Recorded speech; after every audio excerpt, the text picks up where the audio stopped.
Good morning students. इससे पहले की वीडियो लेक्चर में नरेशन टॉपिक में हम लोगों ने 4 कैटेगरीज को कवर किया था।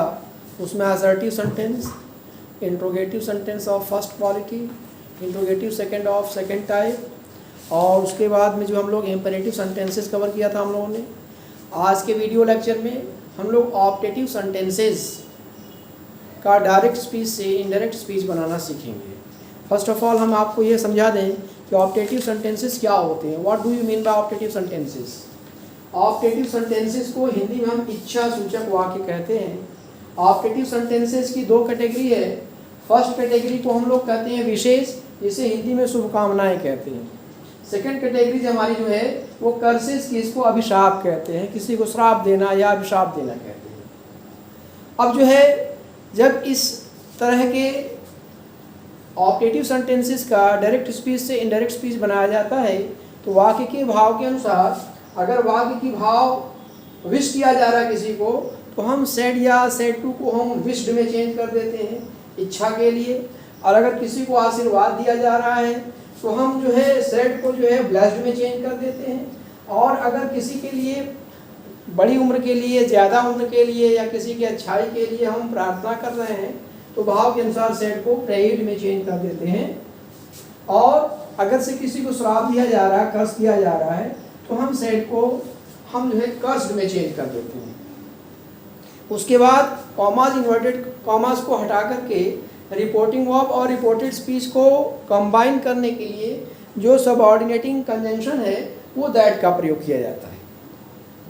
ये इतनी हमें जो है डायरेक्ट स्पीच से इनडायरेक्ट स्पीच करते समय परिवर्तन किया जाता है। मैंने यहाँ 3 एग्जाम्पल लिखा है कैसे हम पहचानेंगे कि दिया हुआ सेंटेंस विश है, या दिया हुआ सेंटेंस किसी को ब्लेस किया जा रहा है, या दिया हुआ सेंटेंस से किसी के बारे में प्रे किया जा रहा है। देखिए 3 सेंटेंस मैंने यहाँ दिया है।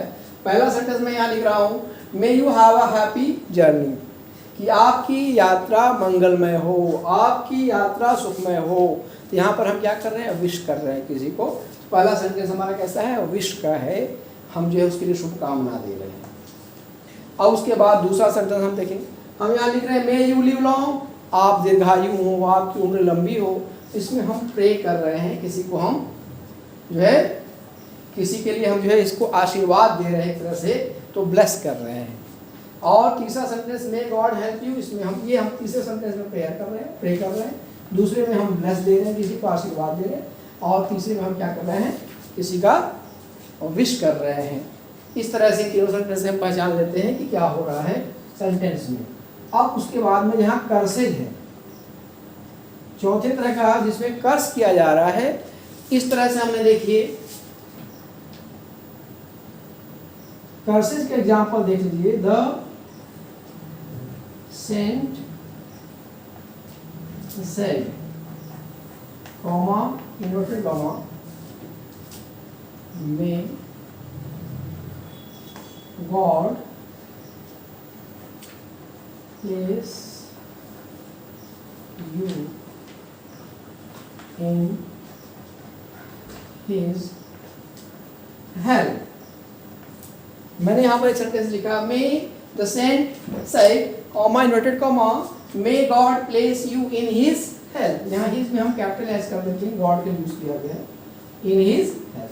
तो इस तरह से तीसरे सेंटेंस में कि जो साधु था, जो संत महात्मा था, उसने जो है ये ऐसी जो है उसको श्राप दिया कि ईश्वर करे कि वो तुम्हें जो है अपने नरक में स्थान दे।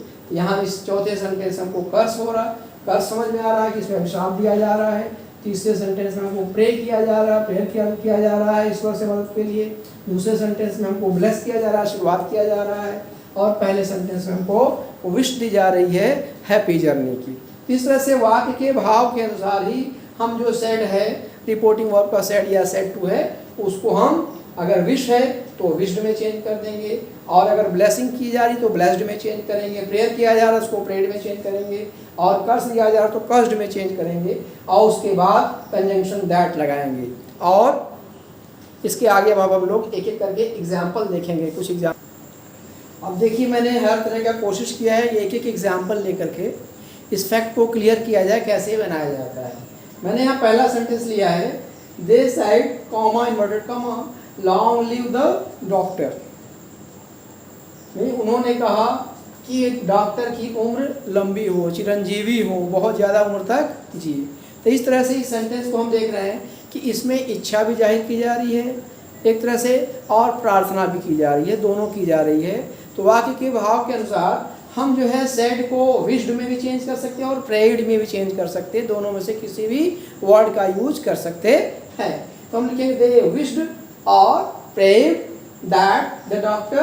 अब यहाँ पर हमने माइट यूज करते हैं, ये ध्यान देना, मे को हमने चेंज कर दिया है, नहीं मे है, मे नहीं है, लेकिन यहाँ पर हमने यूज कर दिया might, that doctor might live long, और जो साइन ऑफ एक्सक्लेमेशन था वहाँ पर हमने फुल स्टॉप लगा दिया है। दूसरा हमारा सेंटेंस है he said comma inverted comma may God pardon this robber. यहाँ पर एक तरह से प्रार्थना किया जा रहा है किसी के लिए कि उसने कहा कि ईश्वर इस जो है डाकू को माफ़ कर दे, क्षमा कर दे। तो इस तरह से हमने सैड को किसमें चेंज किया, प्रेड में चेंज किया, और उसके बाद दैट लगाया। अब गॉड हमने लिखा और मे को हमने यहाँ पर वुड में चेंज कर दिया, वुड पार्डन दैट, दिस को दैट में चेंज किया और रॉबर। अब आपका क्वेश्चन होगा मे को माइट में क्यों नहीं चेंज कर दिया। तो यहाँ पर वुड जो है एक जो है पोलाइट रिक्वेस्ट है, ठीक है, गॉड से हम कर रहे हैं, इसलिए गॉड से हम एक रिक्वेस्ट कर दे रहे हैं, ठीक है, इसको पोलाइट वे में, इसलिए माइट की जगह हमने क्या यूज़ कर दिया, वुड यूज़ कर दिया है।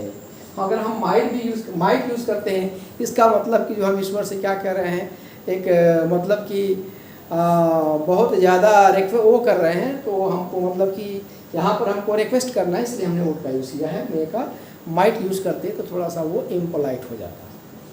In the same way third देखिए, द सेंट सैड यानी साधु ने कहा may you B happy in your life, कि ईश्वर मतलब कि तुम अपने जीवन में सुखी रहो। ईश्वर ने क्या उसको आशीर्वाद दे रहा है कि आप अपने जीवन में सुखी रहो, सुखी भव। अब जो है इसको हमने क्योंकि आशीर्वाद दिया जा रहा है तो हमने यहाँ ब्लेस्ड का यूज़ किया गया। जो सैड है, सैड को हमने किस में कर दिया, ब्लेस्ड में, द सेंट ब्लेस्ड। आगे जो है यहाँ यू है, यू सेकंड पर्सन है, तो मैंने पहले बताया था उसको जो है यहाँ पर मीन यूज़ कर दिया गया है, ठीक है, मीन यूज़ कर दिया है, और with happiness in my life, इस तरह से इसको हम चेंज कर सकते हैं। या एक तरीका ये भी सही है, और दूसरा ऐसे the saint blessed that I, और मे को हमने चेंज कर दिया might be happy in my life. दोनों तरीका सही है, दोनों में से किसी से आप बना सकते हैं। ये रूल के हिसाब से आसान है, ये थोड़ा सा टफ है, दोनों को आप बनाएंगे, दोनों सही है। एक हम एग्जाम्पल जो है कर्स्ड का ले रहे हैं, he said comma inverted comma 1000 curses on the 12 king. यानी कहने का मतलब ये, जब हम बहुत किसी से ज़्यादा गुस्सा होते हैं, बहुत ज़्यादा पीड़ित होते हैं, तो उसका बहुत ज़्यादा मतलब कि अनाप शनाप बकना शुरू कर देते हैं। तो यहाँ मतलब उसने कहा कि ये जो निर्दयी राजा है, इसके ऊपर बहुत ज़्यादा मतलब बहुत कुछ उल्टा सीधा कर देते हैं कि इसका स्वर्ग में कहीं जगह न मिले, नरक में चला जाए, नरक के सबसे निचले हिस्से में चला जाए, इस तरह से हम करते हैं। तो बहुत ज़्यादा एक्सट्रीम जब हमारा यहाँ पर क्या है, एंगर है, तो उसके लिए हमने देखिए कैसे चेंज किया, ही सैड कर्स्ड, सैड को जो हमने चेंज किया कर्स्ड में, हिम। अब यहाँ पर बिटरली यूज़ किया है, बिटरली, बिटरली में अत्यधिक पीड़ा से, अत्यधिक गुस्से से, फॉर क्रूअल किंग। इस तरह से हमने देखा कि चारों सेंटेंस को किस तरह से हमने कवर करते हैं। नेक्स्ट हमारा लास्ट जो सेंटेंस है एक्सक्लेमेटरी सेंटेंस। एक्सक्लेमेटरी सेंटेंसेस का हम डायरेक्ट स्पीच से इनडायरेक्ट स्पीच कैसे बनाते हैं, क्या रूल रेगुलेशन है। एक्सक्लेमेटरी सेंटेंस कहते किसको हैं, इसको हिंदी में हम विस्मयबोधक वाक्य कहते हैं। विस्मयबोधक वाक्य में हमारे विस्मयबोधक वाक्य में 4 कैटेगरी के 4 तरह के सेंटेंसेस होते हैं, जो 4 एक्सप्रेशन देते हैं, 4 तरह के एक्सप्रेशंस देते हैं। इसमें पहले कैटेगरी में जो एक्सप्रेशन जो मिलता है उनसे सरप्राइज मिलता है या वंडर मिलता है। सरप्राइज और वंडर को हिंदी में हम लोग आश्चर्य कहते हैं। और जब इस तरह के सरप्राइज और वंडर देने वाले कोई सेंटेंसेज हैं, उनका डायरेक्ट स्पीच से इनडायरेक्ट स्पीच हम बना रहे हैं, तो जो सेड या सेड है उसको हम जो है यहाँ पहचान, क्या पहले हम पहचान देख लें कि इस तरह के सेंटेंसेज में क्या आएगा, हाउ शुरू में लगा होगा या व्हाट लगा होगा या ओ लगा होगा। अगर सेंटेंस का बिगनिंग हाउ, व्हाट या ओ से हो रहा हो तो सरप्राइज या वंडर वाले एक्सक्लेमेटरी सेंटेंसेज हैं। उसी तरह से अगर जॉय या डिलाइट यानी हर्ष प्रसन्नता वाले वाक्य हैं तो इस तरह के एक्सक्लेमेटरी सेंटेंस का बिगिनिंग हुर्रा या हा से बिगिनिंग होगा। उसी तरह से तीसरे कैटेगरी के हमारे सेंटेंसेज हैं सॉरो और ग्रीफ, यानी जिससे दुख का प्रकट हो, जिससे हमको शोक या दुख का प्रकट हो। इनकी पहचान ये है कि इस तरह के जो सेंटेंसेज होंगे इनकी बिगिनिंग जो होगी अलास और आह से होगी। और जो फोर्थ कैटेगरी की जो हमारे सेंटेंसेज है जिसको हम लोग अपलाज कहते हैं, अपलाज मतलब प्रेज या प्रशंसा, तो जो प्रशंसा वाले वाक्य होते हैं उसका बिगिनिंग जो होगा ब्रावो या वेल डन से होगा।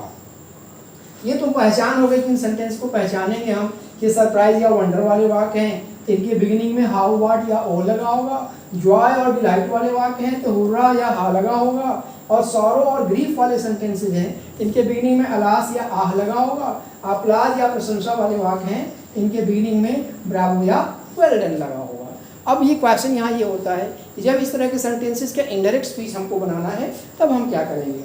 तो इनडायरेक्ट स्पीच बनाते समय सेड या सेड टू को एक्सक्लेम्ड विथ इतना तो लिखेंगे ही, एक्सक्लेम्ड विथ लिख करके अगर सरप्राइज या वंडर है तो उसके आगे सरप्राइज या वंडर जोड़ देंगे।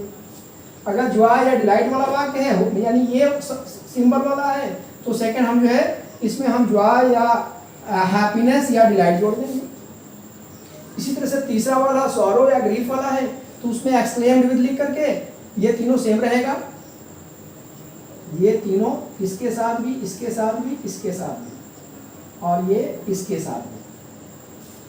एक्सक्लेम्ड विथ लगा करके पहले वाले में सरप्राइज या वंडर, दूसरे वाले में एक्सक्लेम्ड विथ लिख करके जॉय हैप्पीनेस या डिलाइट और तीसरे वाले में एक्सक्लेम्ड विथ लिख करके सॉरो या ग्रीफ और चौथे तरह के सेंटेंस में एक्सक्लेम विथ आगे यहाँ पर एप्लाज लगाएंगे।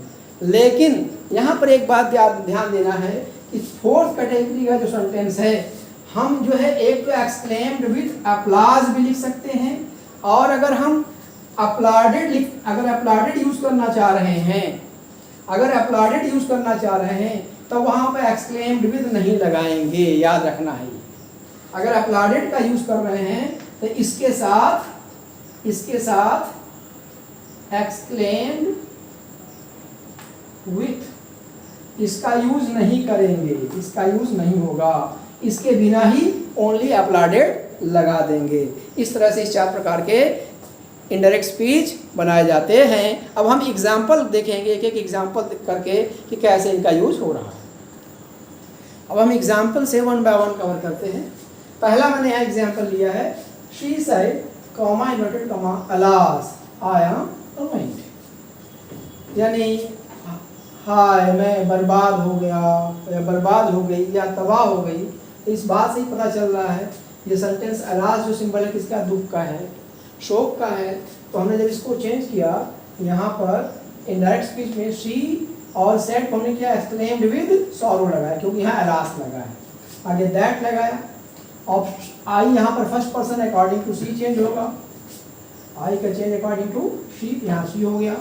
एम को किया गया वाज रुइन्ड। इस तरह से हमने चेंज कर दिया she exclaimed with sorrow that she was ruined. दूसरा सेंटेंस देखिए they said bravo you have done well.